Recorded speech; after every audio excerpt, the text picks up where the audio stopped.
అప్పుల బాధలు వెంటాడుతున్నాయా? అయితే 6 JVR వారి జాతిరత్నాలు ధరించండి. నమస్తే, వెల్కమ్ టు మనం టీవీ. ప్రస్తుతం నాతో పాటు స్టూడియోలో ఉన్నారు ప్రముఖ రాజకీయ విశ్లేషకులు కొత్త రవీంద్రబాబు గారు. వారితో మాట్లాడదాం. సార్ నమస్కారం. నమస్తే వల్లి. సార్ ఎలా ఉన్నారు? Fine, thank you. మీతో మాట్లాడి చాలా రోజులు అవుతుంది. యా సార్, నారా లోకేష్ గారి గురించి ఈ వీడియోలో మనం ప్రత్యేకంగా మాట్లాడుకోవాలి. నేపాల్లో చిక్కుకున్నటువంటి ఏపీ వాసుల్ని వాళ్ళు చాలా భయం గుప్పిట్లో ఒక హోటల్లో ఉండిపోయారు. 240 మందికి పైగా. వాళ్ళకు ఒక ప్రత్యేక విమానం పంపించి, ఆ విమానం పంపించే ముందు కూడా వాళ్ళతో వీడియో కాల్ మాట్లాడి వాళ్ళకు ఒక ధైర్యాన్ని కల్పించి వాళ్ళందరినీ కూడా సురక్షితంగా వాళ్ళ ఇళ్లకు చేరే వరకు కూడా ఎప్పటికప్పుడు మానిటరింగ్ చేసి అధికారులతో సేఫ్గా తీసుకొచ్చారు. ఇలాంటి ఘటనలు చాలా చూశాను సార్. సమస్యల్లో ఉన్న వాళ్ళని ఆ సమస్య పరిష్కారం అయ్యే విధంగా చాలా బాగా పనిచేస్తూ ఉన్నారు నారా లోకేష్ గారు. సో వారి పనితీరు గురించి మాట్లాడాలి అనుకుంటే మీ విశ్లేషణ ఏంటి? ఆంధ్రప్రదేశ్ రాష్ట్ర రాజకీయాల్లో యువ నాయకత్వం గురించి మనం చెప్పుకోవాల్సి వచ్చినప్పుడు ప్రధానంగా నారా లోకేష్ గారి గురించి చెప్పుకోవాల్సిన అవసరం ఉంది. ఎందుకంటే ఎవరైతే విమర్శించారో వాళ్లే ఈరోజు పొగిడే పరిస్థితికి ఆయన ఎదిగాడు. ఆ ఎదగటానికి గల కారణాలను మనం ఒకసారి పరిశీలించినట్టయితే, ఒకటి learning lessons from failures. This is the successful formula for the leader success అవ్వాలంటే గతంలో జరిగిన తప్పిదాల నుంచి లేదా లోపాల నుంచి గ్రహించి దాన్ని మళ్ళీ ఇంప్రూవ్ చేసుకొని ఎదగటం అనేది ప్రధానమైన క్వాలిటీ. ఆయనలో ఉన్న క్వాలిటీస్లో ప్రధానంగా గతంలో ఆయన్ని భాష మీద పట్టు లేదని, లీడర్షిప్ లక్షణాలు లేవని, పార్టీల మీద ప్రజల మీద గ్రిప్పు లేదని, రకరకాల పప్పు అని రకరకాల విమర్శలు చేసిన వాళ్ళు ఎవరైతే ఉన్నారో వాళ్ళు నోరు మూసుకోవటమే కాకుండా మళ్ళీ వాళ్లే ఈయన చూసి భయపడే పరిస్థితికి ఎదిగాడు. అది ఎదగటం అంటే. దాంతోపాటుగా ఇంకొక క్వాలిటీ ఆయనలో మనం గమనించినట్టయితే, ఆయన పరిపక్వత కలిగిన రాజకీయ నాయకుడుగా అవతరించిన పరిస్థితి మనం చూసినట్టయితే, leadership qualities, improving leadership qualities. A leader is one who knows the way, goes the way and shows the way. దానికి ఎగ్జాంపుల్ నారా లోకేష్. అంటే లీడర్ అన్నవాడు విషయ పరిజ్ఞానం ఉండాలి, ఎలా ముందుకెళ్లాలో ఉండాలా, జనాన్ని ఎలా ఇంప్రెస్ చేయాలనేది ఉండాలా, పబ్లిక్ పల్స్ ఎలా ఉందని తెలుసుకునే విధంగా లీడర్షిప్ క్వాలిటీ అది. ఆ క్వాలిటీ నేను ఈ మధ్య కాలంలో బాగా ఇంప్రూవ్ చేసుకున్నట్టుగా మనకి స్పష్టంగా కనిపిస్తుంది ఆ మార్పు అనేది. ఓకే, అంటే యువగళం తర్వాత ఈ మార్పు వచ్చిందని మీకు ఏమైనా అనిపిస్తుంది? యువగళం అనేది ఆయన పొలిటికల్ లైఫ్లో ప్రధానమైన పాత్ర పోషించిన మాట వాస్తవం. నంబర్ 1. నంబర్ 2, యువగళం ద్వారా ప్రజల సమస్యల్ని ప్రత్యక్షంగా తెలుసుకోవడం వల్ల కొంత మార్పు వచ్చిన మాట నిజం. యువగళం అనేది ఒక ఏదైతే ఈయన చేపట్టాడో, యువగళానికి ముందు యువగళం తర్వాత అని మనం ప్రధానంగా ప్రస్తావించుకోవచ్చు. ఆ విధంగా ఇంప్రూవ్ అయ్యాడు దాని ద్వారా. ఇంకొక అంశం మనం ప్రధానంగా ప్రస్తావించుకుంటే ప్రయారిటైజేషన్. ఏ లీడర్కైనా ప్రయారిటైజేషన్ లైఫ్లోని, ప్రొఫెషన్లోను, పాలిటిక్స్లోనూ అవసరం. అది ఆయనలో స్పష్టంగా కనిపిస్తుంది. Clarity of thinking and clarity of doing. ఇంకొక అంశం మనం పరిశీలించినట్టయితే, ఏ లీడర్కైనా రాజకీయంగా కావచ్చు, ప్రొఫెషనల్గా కావచ్చు, crisis management is a priority. అంటే క్రైసిస్ ఉన్నప్పుడు దాన్ని ఎలా ఓవర్కమ్ చేయాలి, ఛాలెంజెస్ ఉన్నప్పుడు దాన్ని ఎలా ఓవర్కమ్ చేయాలి, దాన్ని క్రైసిస్ మేనేజ్మెంట్ అంటారు. ఇవన్నీ లక్షణాలు నారా లోకేష్ గారు గడిచిన కొద్ది కాలంలోనే, తక్కువ కాలంలోనే బాగా ఇంప్రూవ్ చేసుకున్నట్టుగా వెలుగులోకి వస్తున్నాయి. హ్యావింగ్ సెడ్ దిస్, దానికి ఎగ్జాంపుల్స్ మనం ఒకసారి పరిశీలించినట్టయితే, ఇంతకుముందు భాష మీద పట్టు లేదు, సరిగా మాట్లాడలేకపోతున్నాడు అన్న స్థాయి నుంచి ఈరోజు అనర్గళంగా మాట్లాడే స్థాయికి ఆయన ఎదిగిన మాట వాస్తవం. ఓకే. రెండో అంశం మనం పరిశీలించినట్టయితే ప్రయారిటైజేషన్ అండ్ ఈ మేనేజ్మెంట్. ఒకసారి చూసినట్టయితే క్రైసిస్ మేనేజ్మెంట్. మొన్న సూపర్ హిట్ పేరుతో ఒక సభ, భారీ సభ, కూటమి ప్రభుత్వం అధికారంలోకి వచ్చినాక కూటమి నేతృత్వంలో జరుగుతున్న మొదటి మహాసభ. ఆ సందర్భంలో దురదృష్టవశాత్తు తెలుగు ప్రాంత ప్రజలు నేపాల్లో చిక్కుకొని ఉన్నప్పుడు ఈయన సభకు వచ్చి అటెండ్ అవ్వకుండా, this is called prioritization and crisis management. Okay. So Veena RTG, real time governance దగ్గర కంటిన్యూ మానిటరింగ్ చేస్తూ వాళ్ళకి ఒక భరోసానిస్తూ ఆ పరిస్థితి నుంచి వాళ్ళని సురక్షితంగా వాళ్ళ ఇంటి వరకు డ్రాప్ చేసేంతవరకు, నాట్ ఓన్లీ ఫ్లైట్ పంపించి ఎయిర్పోర్ట్లో దించటం కాకుండా ఆ పర్టికులర్ ఇరుక్కున్న బాధితుల్ని వాళ్ళ ఇంటి వరకు కారులో గవర్నమెంట్ ఖర్చులతోటి ఫుడ్ అండ్ ఎవ్రీథింగ్ చూసుకొని ప్రతి ఒక్కరిని ఇంటికి చేర్చే బాధ్యత తీసుకొని అందులో సక్సెస్ అయిన తీరు మనం అభినందించక తప్పదు.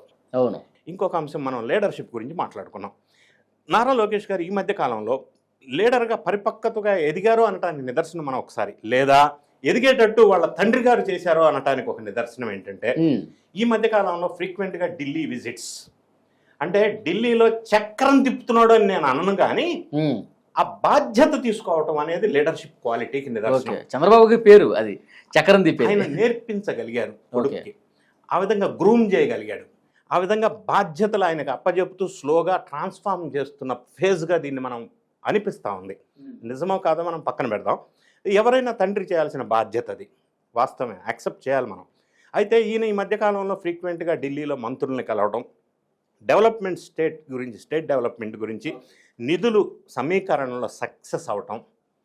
ఇంకొక అంశం చూసినట్టయితే స్వయాన ప్రధానమంత్రి నరేంద్ర మోడీ గారు ఆంధ్రప్రదేశ్ సభకు వచ్చినప్పుడు నువ్వు ఫ్యామిలీతో రా, ఎందుకు రావట్లేదు, నన్ను కలవట్లేదు అని అందరి ముందు అనటం, ఈయన ఫ్యామిలీతో వెళ్ళటం, 2.5 గంటలు ఈయన గురించి ప్రధానమంత్రి గారు స్పేర్ చేయటం అనేది ఒక పెద్ద చర్చ అయింది ఆ రోజుల్లో. ఓకే. సబ్సిక్వెంట్గా ఈయన ఫ్రీక్వెంట్గా ఢిల్లీ వెళ్ళటం, ప్రధానమంత్రి కేంద్ర మంత్రుల్ని కలవటం, ఇవన్నీ మనం పరిశీలించినట్టయితే గతంలో చంద్రబాబు నాయుడు గారు ఒక సైడు ముఖ్యమంత్రిగా ఉంటూ రాష్ట్ర పరిస్థితిని చక్కబెడుతూ కేంద్రంలో కూడా చక్రం తిప్పిన సందర్భాలు మనం చూసాం.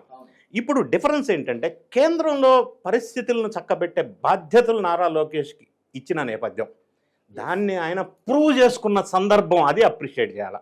ఓకే. మరి వెళ్ళటం కలవటం రావటం కాదు, నిధుల సమీకరణలో సక్సెస్ అయిన మాట వాస్తవం.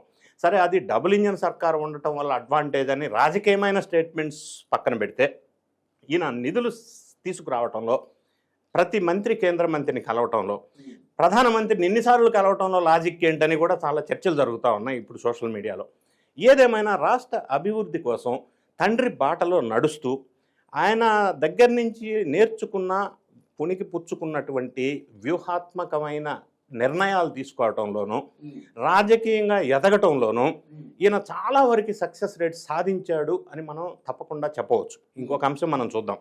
ఈ మధ్యకాలంలో ఎవరైనా కార్యకర్త కానీ బాధితుడు కానీ ఏదన్నా ఎక్కడన్నా రాష్ట్రంలో జరిగితే చాలామంది రాజకీయ పార్టీలకు సంబంధించిన నాయకులు పర్యటనల పేరుతో విధ్వంసం సృష్టిస్తున్న సందర్భాలు మనం చూస్తున్నాం.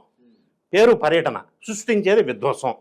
కానీ నారా లోకేష్ గారు ఆ బాధిత కుటుంబాన్ని చప్పుడు లేకుండా, పబ్లిసిటీ లేకుండా పరామర్శించి వాళ్ళకేం కావాలి, ఎంప్లాయ్మెంట్ కావచ్చు, ఆర్థిక పరిస్థితులు కావచ్చు, ఫైనాన్షియల్ కావచ్చు, హెల్త్ రిలేటెడ్ కావచ్చు, అప్పటికప్పుడు పరిష్కరిస్తూ ఓకే స్కూల్ ఎడ్యుకేషన్ సిస్టమ్ మీద ఆంధ్రప్రదేశ్లో ఫోకస్ పెడుతూ స్పష్టమైన మార్పు తీసుకురాగలిగారు ఆంధ్రప్రదేశ్ విద్యా వ్యవస్థలో. ఈ మధ్య రీసెంట్గా మనం చూసినట్టయితే ఒక టీచరు ఒక స్కూల్ని అద్భుతంగా వినూత్నంగా ముందుకు తీసుకెళ్తున్న నేపథ్యంలో లోకేష్ బాబు గారు వాళ్ళ ఇంటికి పిలిపించి ఆ టీచర్ని అభినందించిన విషయం. అంతే తప్ప అదే మనకి ఆంధ్రప్రదేశ్లో ఇంకో కొంతమంది రాజకీయ నాయకులు ఉన్నారు. ఆ టీచర్ ఇంటికి వెళ్ళి అక్కడ శాంతి భద్రతల సమస్య సృష్టించటం, నిమ్మకాయని కారు కింద తొక్కేసినట్టు మనుషులను తొక్కేయటం, ఈ నేపథ్యం ఎక్కడుంది? మరి ఈయన ఇట్లాంటి ప్రచారాలకి, ఆర్భాటాలకి పోకుండా ఆ కుటుంబాలను ఏ విధంగా సహాయం చేయాలా, దానికి పబ్లిసిటీ అవసరంలా. సో ఈ విధంగా గమనిస్తూ ముందుకు తీసుకెళ్ళటం ఒకటైతే, రెండోది తెలుగుదేశం పార్టీ కార్యకర్తలతో connect. This is also one more quality for the leader. Connect ఎప్పుడైతే ఇంప్రూవ్ చేసుకుంటామో లీడర్ అనేవాడు ఎదుగుతారు. సో మనం గతంలో ఇంకొక రాజకీయ నాయకుడు ఆంధ్రప్రదేశ్లో జగన్ రెడ్డి గారిని చూసినట్టయితే పబ్లిక్తో డిస్కనెక్ట్, అందుకే పతనానికి కారణాల్లో అదొకటి. ఈయన పబ్లిక్తో కనెక్ట్, ఆ కనెక్ట్ ఇంప్రూవ్ చేసుకోవటంలోనూ, వాళ్ళల్లో ఒక భరోసా నింపటంలోనూ, ప్రాధాన్యత అంశాలు ఏమున్నాయి దాని మీద ఫోకస్ పెట్టడంలోనూ, ఈయన శాఖ మాత్రమే కాకుండా అన్ని శాఖల ప్రతినిధులతోనూ ఆఫీసర్స్తోనూ మీటింగ్స్ పెట్టి రివ్యూ చేయటం లాంటి, లేదా కేంద్ర స్థాయిలో ఎంపీస్తో కూడా ఈ మధ్య కాలంలో ఆయన అక్కడికి వెళ్ళి రివ్యూ మీటింగ్ పెట్టి వాళ్ళకి గైడెన్స్ ఇవ్వటం, ఇవన్నీ చూస్తున్నప్పుడు మనకు అనిపిస్తున్న స్పష్టమైన అంశం ఏంటంటే ఆయన పరిపక్వత చెందిన నాయకత్వ లక్షణాలు పెంచుకొని ఈ proved himself is a leader. Sir, ఆయన ఢిల్లీ వెళ్ళినప్పుడు కూడా ఆయన పప్పు అని చెప్పి గతంలో విమర్శించిన పెద్ద పెద్ద నాయకులు కూడా ఈయన ఢిల్లీ వెళ్ళి ప్రధానమంత్రితో, వీళ్ళందరితో, హోంమంత్రితో మాట్లాడుతుంటే నిప్పులా కనిపిస్తూ ఉన్నాడు. ఒక భయం కనిపిస్తూ ఉంది వాళ్ళలో. నా కేసుల గురించి ఏమైనా మాట్లాడుతున్నాడా, నాకు త్వరలో లోపల వెళ్ళని చెప్పి అక్కడ ఏమైనా అడుగుతా ఉన్నాడా, దీని గురించి భయం పట్టుకున్నట్టు కనిపిస్తుంది. అన్నిటికంటే భయం మీరు చెప్పిన ఒక భయం అయితే, రెడ్ బుక్ పేరు కానీ, రెడ్ పేరు కానీ, లోకేష్ పేరు కానీ వింటేనే భయపడుతున్న సందర్భం వచ్చింది. మరి మీరు అన్నట్టు పప్పు అనిపించుకున్న ఒక వ్యక్తి లెర్నింగ్ లెసన్స్ ఫ్రమ్ ఫెయిల్యూర్స్, ఆ స్థాయికి ఎదగటం అనేది ఒక ఆదర్శప్రాయమైన యువ రాజకీయ నాయకుడికి ఉండవలసిన లక్షణాలు పుణికి పుచ్చుకొని ఇంప్రూవ్ చేసుకొని ముందుకు వెళ్తున్న మనిషిగా నారా లోకేష్ని మనం ఖచ్చితంగా స్పష్టంగా చూస్తున్న అవకాశం కలిగింది. సో ఎవరు అనుకున్నా విమర్శించిన వాళ్ళే ఈరోజు భయపడుతున్న సందర్భం ఎందుకు వచ్చింది? ఇది వాస్తవం ఆంధ్రప్రదేశ్ రాష్ట్రంలో. సో అటువంటి నాయకత్వంతో ముందుకెళ్తున్నటువంటి నారా లోకేష్ గారికి ఫ్యూచర్లో భవిష్యత్తులో ఇంకా పెద్ద పెద్ద పదవులు వస్తాయి అనేది కూడా ఇప్పుడు చర్చ నడుస్తూ ఉంది సోషల్ మీడియాలో. సరే, అది ఏం పదవులు ఏంటో పక్కన పెడితే ఈ ప్రూవ్డ్ హిమ్సెల్ఫ్ మనం నిరూపించుకోగలిగాడు అనేది అయితే వాస్తవం. బాగా చెప్పారు sir. Thank you very much. Thank you.